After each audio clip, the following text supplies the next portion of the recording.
Hey guys, welcome back with another study video. Guys, in this video we will discuss that Apple has released iOS 18.1 beta 5 in all models of iPhone which may support iOS 18 or which have developer updates enabled. So simply, as you may check, as I have latest iOS 18.1 beta 5.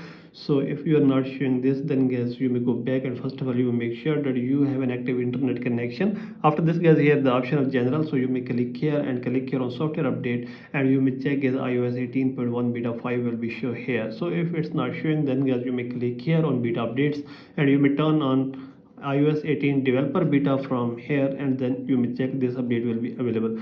So if beta updates not enable in your iPhone, so simply you may just go back and first of all you may open any browser, and in search bar you may write here beta profiles.dev. so you may search this and you may install the profile of iOS 18.1 beta 5 from here. So you may scroll it down and here the option of developer, and you may click here on install profile and install that profile from here. After this you may go back and you may just open settings and that profile will be shown here, so you can get and install iOS 18.1 beta 5 from here easily. So by all these methods you can fix it very easily. So this is the video, guys. For more videos please subscribe our channel.